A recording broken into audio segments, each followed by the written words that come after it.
안녕하십니까. 한국의전협동조합 이사장을 맡고 있는 유재승 장로입니다. 반갑습니다. 우리 한국의 기독교의 장례 문화가 많이 이렇게 하는 곳마다 다르고 조금 변화가 많은 것 같아서 한번 우리 기독교의 장례를 다시 한번 재조명을 해보고자 오늘 이렇게 이 자리에 섰습니다.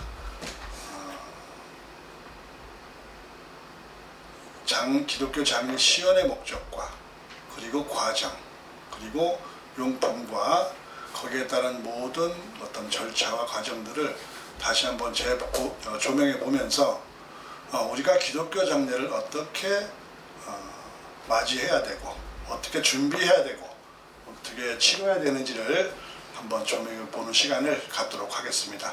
그럼 먼저 PPT를 통해서 그 과정을 한번 설명을 드리고 하나하나 절차를 이렇게 소개를 해드리도록 하겠습니다. 우리 기독교 장례 시연의 목적은 기독교 발전에 기여하며 함께 사는 소중한 누군가를 떠나보내야 하는 아픈 이별을 남아있는 자와 떠나야 하는 갈림길에서 우린 어떠한 이별을 준비해야 하는가, 또 우린 함께했던 지난날들의 기억을 다시 한번 또 돌아보아야 됩니다. 소중한 기억 속의 시간들, 이제 이별을 앞에 두고 과거의 기억을 시간 속에서 마지막 이별을 해야만 하는데, 그 소중한 누군가가 내 곁을 떠난다면 어떻게 우린 이별을 준비해야 할까요? 함께했던 시간들 속에서 때론 오해와 어긋남이 있다면 우리는 화해와 용서를 통하여 삶들의 조각들을 하나둘 돌아보아야 됩니다. 그리고 서로의 화합과 용서로 아름다운 이별을 준비해야 합니다. 성경은 인간의 죽음을 이렇게 기록하고 있습니다. 디모데후서 4장 7절 8절 말씀입니다. 나는 선한 싸움을 싸우고 나의 달려갈 길을 마치고 믿음을 지켰으니 이제 후로는 나를 위하여 의의 면류관이 예비되었으므로 주 곧 의로우신 재판장이 그날에 내게 주실 것이며 내게만 아니라 주의 나타나심을 사모하는 모든 자에게니라. 이렇게 기록됐습니다. 요한복음 14장 1절에서 3절 말씀은 너희는 마음에 근심하지 말라. 하나님을 믿으니 또 나를 믿으라. 내 아버지 집에 거할 곳이 많도다. 그렇지 않으면 너희에게 일렀으리라. 내가 너희를 위하여 거처를 예비하러 가노니 가서 너희를 위하여 거처를 예비하면 내가 다시 와서 너희를 내게로 영접하여 나 있는 곳에 너희도 있게 하리라. 이렇게 기록하고 있습니다. 마태복음 8장 21절 22절 말씀은 제자 중에 또 한 사람이 이르되 주여 내가 먼저 가서 내 아버지를 장사하게 허락하옵소서. 예수님께서는 이르시되 죽은 자들이 그들의 죽은 자들을 장사하게 하고 너는 나를 따르라. 이렇게 또 말씀하고 있습니다. 또 고린도전서 15장 20에서 23절 말씀은 그러나 이제 그리스도께서 죽은 자 가운데서 다시 살아나사 잠자는 자들의 첫 열매가 되셨도다. 사망이 한 사람으로 말미암았으니 죽은 자의 부활도 한 사람으로 말미암는도다. 아담 안에서 모든 사람이 죽은 것 같이 그리스도 안에서 모든 사람이 삶을 얻으리라. 그러나 각각 자기 차례대로 되리니 먼저는 첫 열매인 그리스도요 다음에는 그가 강림하실 때에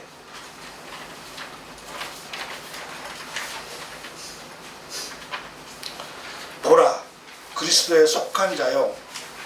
또 고린도전서 15장 51절 53절 말씀은 보라 내가 너희에게 비밀을 말하노니 우리가 다 잠잘 것이 아니요 마지막 나팔의 순간에 호련히 다 변화되리니 나팔 소리가 나매 죽은 자들이 썩지 않을 것으로 다시 살아나고 우리도 변화되리라. 이 썩을 것이 반드시 썩지 않을 것을 잊겠고 이 죽을 것이 죽지 아니함을 얻으리로다. 또 주의 강림과 죽은 자들의 부활이라는 말씀에는 우리가 주의 말씀으로 너희에게 이렇게 말하노니 주께서 강림하실 때까지 우리 살아남아 있는 자도 자는 자보다 결코 앞서지 못하리라. 주께서 호령과 천사장의 소리와 하나님의 나팔 소리로 친히 하늘로부터 강림하시리니 그리스도 안에서 죽은 자들이 먼저 일어나고 그 후에 우리 살아남은 자들도 그들과 함께 구름 속으로 끌어올려 공중에서 주를 영접하게 하시리라. 그리하여 우리가 항상 주와 함께 있으리라. 이렇게 기록하고 있습니다. 요한계시록 말씀의 21장 26절에서 27절 말씀은 사람들이 만국의 영광과 존귀를 가지고 그리로 들어가겠고 무엇이든지 속된 것이나 가증한 일 또는 거짓말하는 자도 자는 결코 그리로 들어가지 못하되 오직 어린 양의 생명책에 기록된 자들만 들어가리라. 이렇게 성경은 말씀하고 있습니다. 우리가 믿음 생활 속에서 우리가 구원의 일, 또 천국을 소망하면서 이렇게 살아가는 우리의 삶 속에서는 항상 이렇게 거듭남을 통해서 더 선한 싸움을 싸우고 내가 선한 사람이 되기를 바라면서 우리는 살아갑니다. 그래서 죽음을 맞았을 때는 그리스도 안에서 잠을 자고 그 후에 강림하실 때 우리는 다시 주님의 백성으로 다시 부활돼서 주님과 함께하리라고 이렇게 말씀하고 있습니다. 기독교 장례식을 이렇게 저희가 믿는 사람들이 해야 되는 이유는 어찌 보면 삿된 마음이 죽음의 장례 절차에 속해서 결국은 우리의 인생의 죽음의 삶의 마지막인 장례식이 왜곡될 수도 있다. 우리가 그리스도 안에서는 오로지 기도와 그분을 위한 바람과 또 여지까지 살아온 모든 삶들 속에서 있었던 제약들을 다시 한번 회개하고 고이 그리스도 안에 편안하게 잠자기를 원하는 천국의 소망을 이루는 그러한 믿음을 하고 있는데 일반적인 종교나 이런 것을 통해서 그 바람이 왜곡되고 또 삿되고 잘못되어지는 일들이 많이 발생하고 있습니다. 그래서 우리 기독교의 장례식은 믿는 자가 믿는 만큼 기도와 그 가족을 위한 사랑으로 장례식을 치러야 된다. 이렇게 저는 생각하고 있습니다. 간단하게 우리가 장례식에서 일어나는 일들을 하나씩 좀 설명하면서 한번 알아보도록 하겠습니다. 자, 소천이라고 해서 저희는 기독교의 죽음은 소천이라고 합니다. 그것은 하나님의 부르심, 삶의 마침을 의미합니다. 그래서 불을 쏘 하늘천자를 씁니다. 한간에는 소천이라고 하면 잘못된 것이다. 이렇게 이야기하는 사람도 있지만 제가 생각하는 소천은 하나님께서 우리를 부르셨다. 불을 쏘 하늘천자가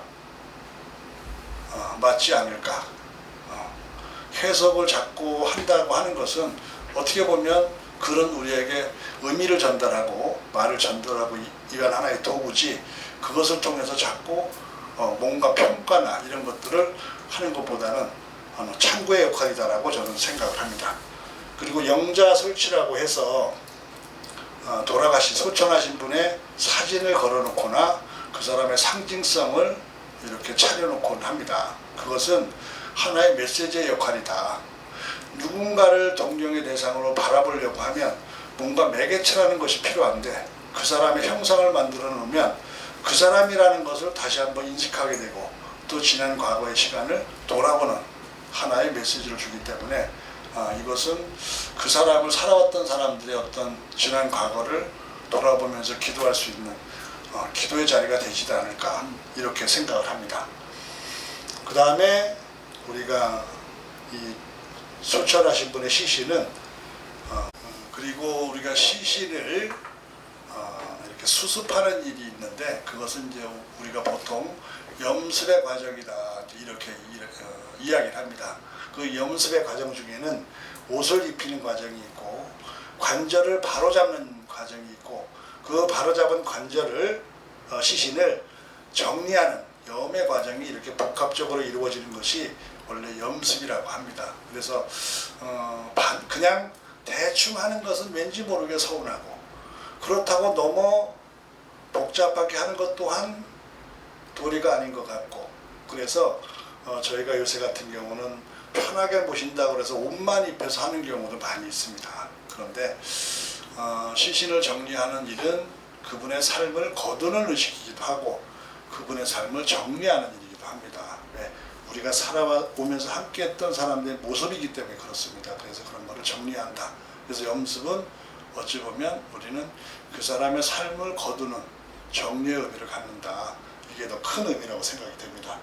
그리고 시체는 보통 한 2-3시간이 지나게 되면 거기에서 세균이 발생을 합니다. 그래서 우리가 산 사람이 그걸 만지고 내 얼굴을 만지거나 이렇게 내가 이렇게 눈물을 닦고 이러는 경우를 많이 보는데, 그러면 세균에 감염될 수도 있어요. 그래서 그런 것들은 좀 조심해야 되는. 그래서 전문가의 일은 전문가가 해야 되지, 그거를 자꾸 복합적으로 하는 것은 감염의 이유도 생길 수 있다.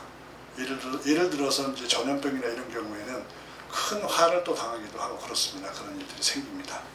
염습의 순서에는 처음에 소천하게 되면 시신을 거두는 수시라는 과정을 겪게 되고 염습의 과정을 다 겪게 되는데, 보통 우리가 매질을 한다고 해서 이렇게 묶는 방법을 하나의 규칙적인 매듭을 우리가 또 짚고 그럽니다. 그 이유를 보면, 자, 매듭의 자리라고 해서 머리는 3개, 어깨도 3개, 팔과 대퇴부, 허벅지, 정강이, 발, 합 21개의 매듭이 3이라는 숫자 속에서 이제 완성을 이룹니다. 그래서 3이라는 숫자는 어찌 보면 우리가 신앙도 삼위일체 하나님 신앙이듯이 3이라는 숫자는 어찌 보면 완성의 의미를 갖는다고 해서 다음이 없다, 이런 의미로 계속 이전서부터 전통적으로 많이 써왔던 그러한 의미입니다. 그리고 이제 수시의 과정인데, 자, 영혼이 돌아가다 시신을 바르게 수습하는 일, 입과 코와 항문 등, 그러니까 이 사람에게 칠공에서 이 몸속에 있는 불순물들이 흘러나오는데 그런 것들을 다 막는 과정입니다. 그러고 나서 팔다리를 반듯하게 펴서 염습할 때에 잘 할 수 있도록 그렇게 정리하는 일이 딱 죽음을 맞게 되면 하는 일이에요. 그걸 수시라고 합니다. 요건 이제 용품들인데, 수의와 관보, 그 다음에 성경 말씀, 그 다음에 이름표, 그 다음에 그 이외에 몇 배라고 해서 이제 매질을 할 때 쓰는 배라든지, 그 이외에 이제 많은 것들이 우리가 보통 20몇 가지가 들어간다라고 얘기를 하는데, 어떤 분은 쉬운 가지가 넘는다 이런 얘기도 합니다. 그러나 그렇게 많이 들어가진 않아요. 한 20여 가지 정도, 그 정도만 들어갑니다. 그 다음에 염습 시 하는 메이크업은 이제 우리가 가족의 맨 마지막으로 보는 모습이기 때문에 이왕이면 이별하는 모습이 아름답기를 원하는, 또 아름답게 이별할 수 있도록 도와주는 역할을 하는 것이 메이크업의 이유입니다. 그래서 메이크업은 일본 같은 경우는 돈을 받고 메이크업을 해요. 근데 우리나라는 무료로 해주는데 어느 기관에서는 또 그걸 또한 돈을 받고 메이크업을 합니다. 요거는 우리가 이제 염습이 끝나고 나서 이별함을 알리는 고별식이다, 이렇게 이제 제가 이름표를 달았는데, 과연 우리가 마지막을 정리하는 일을 어떻게 할까? 요거는 잠시 후에 이렇게 용품이나 이런 것들을 한번 설명을 드리고 현실적으로 보면서 설명을 드리고 난 이후에 다시 한번 조명해서 말씀드리도록 하겠습니다. 네. 자, 요거는 이제 수의입니다. 수의는 양면으로 구분되어 있고, 여자는 21가지, 남자는 22가지로 이제 구성이 되어 있습니다. 요것은 관보, 요것도 또한 십자가가 되어 있는 관보. 요거는 이제 관을 묶는 끈입니다.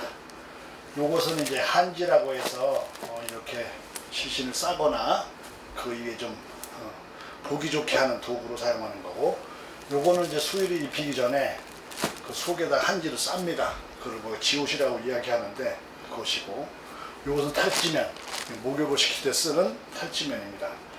그리고 요것은 시신을 팔다리나 이런 데를 이렇게 정리를 할 때 쓰는 맥배라고 하는 것이고, 요거는 이제 포라, 보통 뭐 우리가 얘기할 때는 영혼포다 이렇게 얘기를 하는데, 영혼포라기보단 하나의 좀 모양을 더 내기 위한 하나의 배다 이렇게 이야기합니다. 요거는 이제 습식, 요거는 이제 기도문, 요거는 이제 이름표, 요것은 시신을 정리하는 좀 이쁜 거로 제가 준비를 해봤어요. 이런 것도 있다. 요거는 이제 기독교식의 염습을 할 때 쓰는 꽃갈, 요거는 기독교 형상을 만드는 꽃갈, 그 다음에 방목록과 요거는 이제 저희 전국 지역팀이 모여서 만든 장례 매뉴얼입니다. 매뉴얼.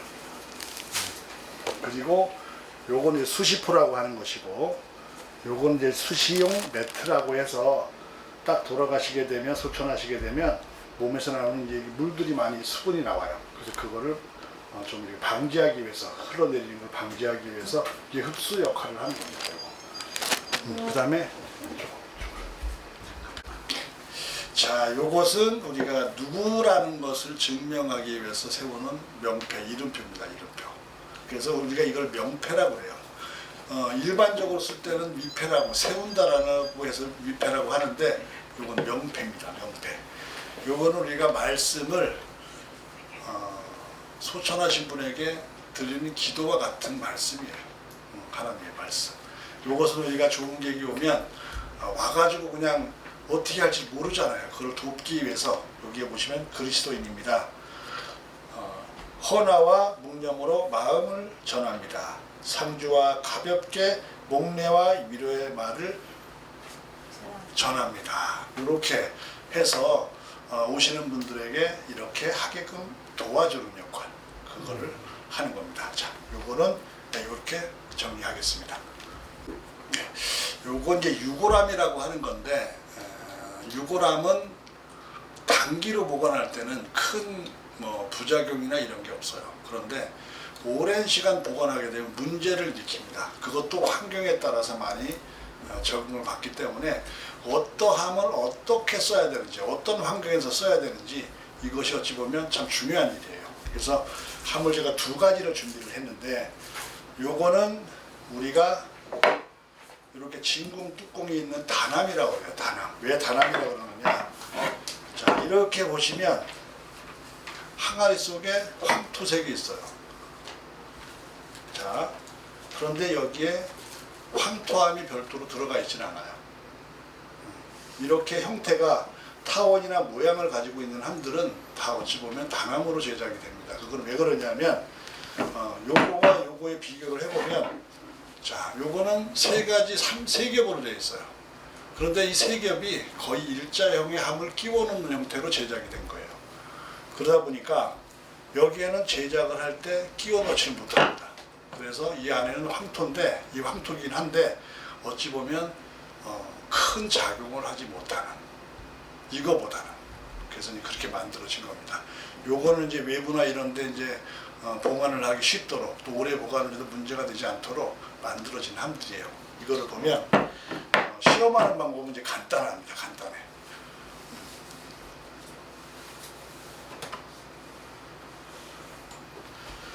이렇게 물을 가지고 이 안에다 뿌려보면 답이 나와요.